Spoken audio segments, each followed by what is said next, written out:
ម្ចាស់ជើងឯក Champions League 15 សម័យ Real Madrid ត្រូវធ្លាក់ចេញពីពានដ៏ធំលំដាប់ទី 1 របស់ទ្វីបអឺរ៉ុបនេះត្រឹមវគ្គ 8 ក្រុមចុងក្រោយក្រោមធ្វើជើងរបស់ក្រុមកំភ្លើងធំ Arsenal កាលពីពាក់កណ្ដាលសប្តាហ៍កន្លងទៅដោយលទ្ធផលសរុបទាំងពីរជើង 5-1 យ៉ាងណាមិញបើតាមប្រភពពី Relevo ដែលជាសារព័ត៌មានដ៏ធំមួយរបស់អេស្ប៉ាញបានចុះផ្សាយថា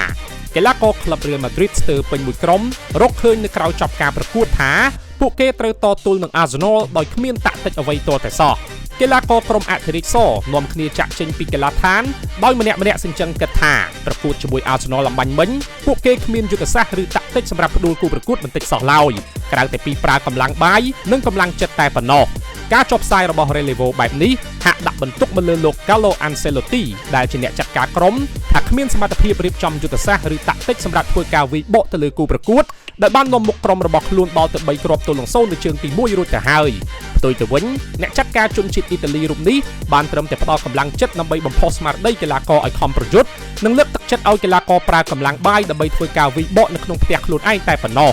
ជាប់ជាមួយរឿងនេះកៅអីរបស់លោក Carlo Ancelotti ក៏កំពុងតែក្តៅដែរហើយសារព័ត៌មាន Relevo ដដែលក៏បានចុះផ្សាយថាក្លឹប Real Madrid មិនរារែកនឹងបញ្ចប់តំណែងរបស់លោកឡើយប្រសិនបើលោកភ្លាត់ឲ្យរបូតបាត់ពិន្ទុទៅលើដៃក្រុម Athletic Bilbao នៅយប់នេះខណៈ Real Madrid កំពុងតែត្រូវការពិន្ទុជាចាំបាច់ដើម្បីប្រដេញតាម Barcelona ដែលកំពុងតែវាដាច់7ពិន្ទុនៅលើកំពូលតារាង La Liga